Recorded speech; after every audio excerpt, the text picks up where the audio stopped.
Amigos, meu nome é Vinícius Talon e você já viu alguma defesa penal ruim, alguma defesa penal fraca, alguma resposta à acusação, alguma peça de memoriais realmente insuficiente, realmente fraca, sem nenhuma argumentação concreta, mas apenas questões genéricas, invocações do princípio da presunção de inocência e coisas aleatórias? Possivelmente você já viu. Quem atua na advocacia criminal, em algum momento, cedo ou tarde, verá alguma peça de memoriais, alguma peça de razões de apelação, ou encontrará a resposta à acusação, mas, sobretudo, quanto a memoriais e razões de apelação, talvez encontre alguma dessas peças com um único pedido, um pedido de absolvição, e geralmente fundamentado no pedido de justiça, fundamentado na base da justiça, e aí até com ponto de exclamação no final, ou na insuficiência de provas para condenação, sem nenhuma argumentação concreta, sem examinar aquelas hipóteses do artigo 386 do Código de Processo Penal para absolvição, enfim, uma peça totalmente genérica com pedido de absolvição que não está na lei, não temos a possibilidade de absolvição por critério de justiça, na hipótese de justiça.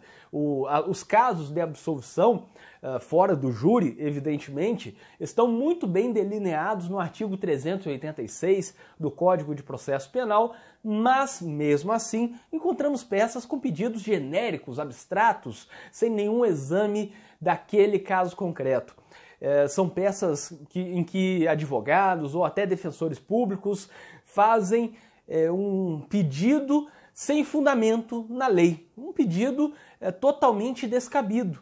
Não se referem aos pontos relevantes das provas, não se referem a potenciais teses defensivas como nulidades, dosimetria da pena, regime inicial, se cabe ou não a substituição por pena restritiva de direitos, o valor da pena de multa, nada disso. Fazem apenas uma peça num bloco só, peça de memoriais ou de razões de apelação, num bloco só, colocando ao final que vem requerer absolvição com base na justiça, em caixa alta, negrito e ponto de exclamação no final. E nada mais. Não examina a jurisprudência, a doutrina, quais são os dispositivos legais e constitucionais aplicáveis àquele caso concreto, nada disso. Algo realmente genérico. Há ainda as petições que são apenas um emaranhado de emendas de tribunais. Possivelmente você já viu isso.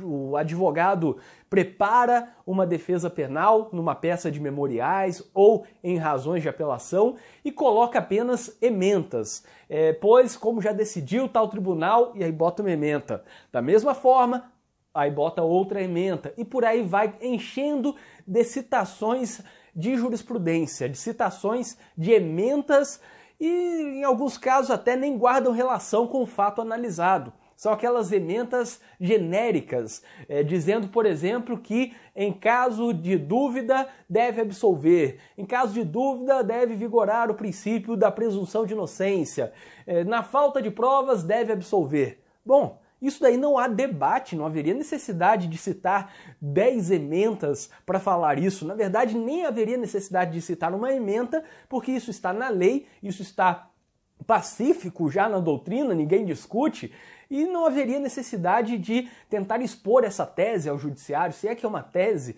mas é algo que realmente é desnecessário.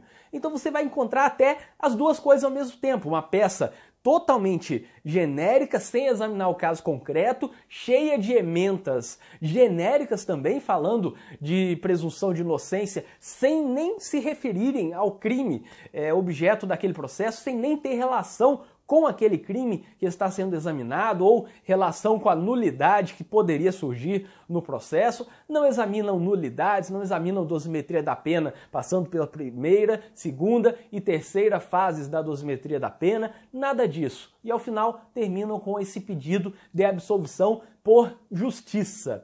são peças genéricas, que não abordam as especificidades do caso concreto. E nas audiências também, e aí, como estamos falando de defesas penais fracas, ruins, podemos citar casos em que, na audiência, da mesma forma, quase não questionam as testemunhas, quase não fazem pergunta para as testemunhas, pouco orientam quanto ao interrogatório, poderiam dizer antes do interrogatório, naquela conversa reservada, que é um direito do acusado, conversar reservadamente com o seu defensor, poderiam orientar adequadamente quais pontos deve ficar em silêncio, se deve ficar em silêncio em relação a tudo ou em relação a um ponto específico, qual é a melhor versão naquele caso concreto, mas às vezes nem tem esse tipo de orientação. A questão é, uma defesa penal genérica ou fraca pode ser entendida como uma estratégia ou uma forma de atuação, um estilo do advogado. Alguns argumentam que seria uma estratégia, por exemplo, na resposta à acusação, omitir informações, omitir teses, não falar nada na resposta à acusação, apenas fazer uma peça genérica dizendo que vai provar no futuro e nada mais. E aí não alega inépcia da denúncia, não alega alguma tese de atipicidade ou a falta de justa causa para depois tentar trancar mediante um habeas corpus, nada disso. Dizem que é um estilo, uma forma, uma estratégia de atuação omitir teses na resposta à acusação. E alguns fazem isso também nos memoriais e depois querem inovar nas razões de apelação. Isso seria correto? É uma estratégia? É um estilo do advogado? Eu sinceramente entendo que não. Não abordar as especificidades do caso concreto, fazendo algo apenas genérico, jamais pode ser entendido como se fosse uma estratégia defensiva. Pelo contrário, é uma deficiência defensiva. E aí podendo causar até nulidade relativa, segundo a jurisprudência, desse processo, pela falta de uma defesa suficiente. Temos o caso de falta de defesa completa, uma completa falta de defesa, e uma falta de uma defesa satisfatória. Nesse caso, de utilizar teses genéricas, talvez até fique ali numa zona cinzenta entre a completa falta de defesa, apesar de ter um advogado formalmente, e a defesa insatisfatória. E é algo que deveria ser debatido se é uma nulidade relativa ou absoluta, apesar de entender, sinceramente, que todas as nulidades no processo penal deveriam ser sempre absolutas em prol da defesa. Mas, de qualquer forma, vejam que é algo realmente que está ocorrendo frequentemente, não é de hoje que temos teses vagas, teses que não são fundamentadas, e às vezes até peças defensivas inteiras que nem citam o caso concreto. E é apenas uma peça dizendo que em caso de absolvição tem que absolver segundo ementas tal, e aí bota mais uma doutrina padronizada, fruto de algum modelo, e ao final pede a absolvição.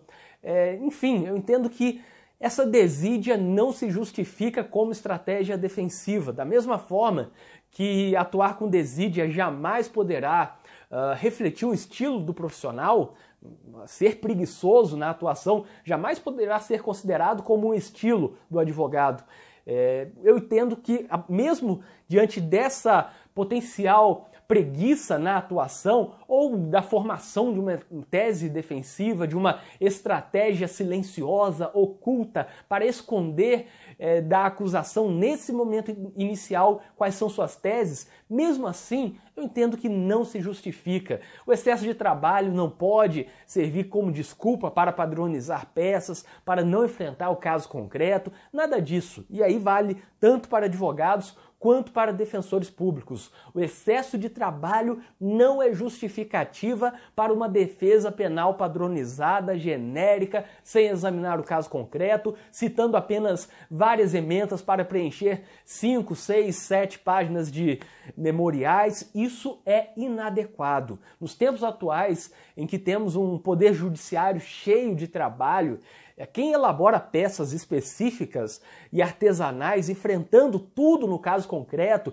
passando por todas as etapas, nulidades, causas extintivas da punibilidade, o mérito, qualificadoras, desclassificação, dosimetria da pena como um todo, quem faz uma peça específica e artesanal assim, já corre o risco de não ser lido, ou de ser lido apenas por assessores ou estagiários. Imagine então quem faz uma peça abstrata, genérica, sem tratar do caso concreto. Vai contar com a atuação de ofício do juiz para reconhecer uma nulidade? Vai contar com a boa vontade do juiz para ler o processo e encontrar ali a possibilidade de desclassificar a conduta para crime diverso menos grave?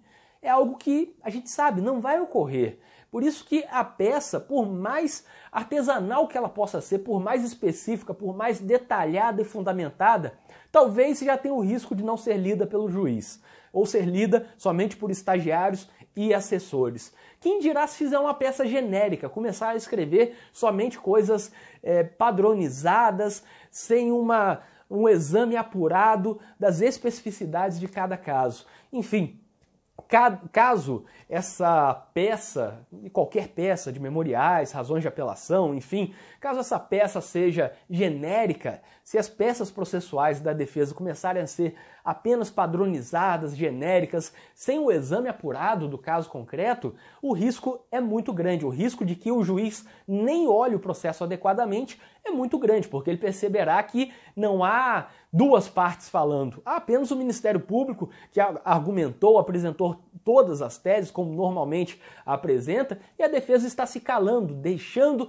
de demonstrar as possíveis teses, deixando de fazer comparação entre as provas da fase judicial ou entre os elementos do inquérito e as provas judiciais. Enfim, se a defesa não fizer isso, para começar que o advogado já vai começar a criar essa marca de que tudo que ele faz é padronizado. E aí, quando chegar para um juiz, essa peça, o juiz vai olhar ali o logotipo do escritório e já vai saber que aquele advogado normalmente não faz nenhuma impugnação de nada, não sustenta nada, então não há muita atenção a ser dedicada à peça dele. E com o tempo isso vai pesar bastante. Por isso, não é uma estratégia, não pode ser invocado como estilo esse tipo de preguiça, essa falta de fundamentação no caso concreto, essa citação de várias emendas apenas para preencher folhas, páginas de peça processual. Isso tem que acabar. E a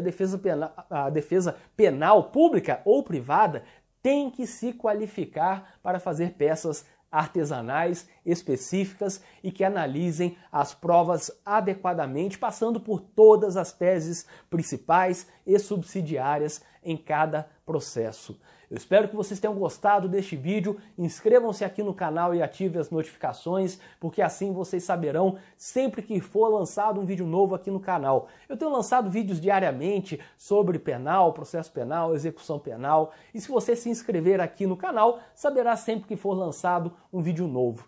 E para quem tiver interesse, eu deixarei na descrição deste vídeo um link com várias coisas úteis, como por exemplo, grupo do WhatsApp com criminalistas do Brasil inteiro, além de você encontrar nesse link cursos em que eu leciono como um curso de prática processual penal, além de encontrar artigos, vídeos, livros e várias outras coisas. O link está na descrição deste vídeo e até o próximo vídeo.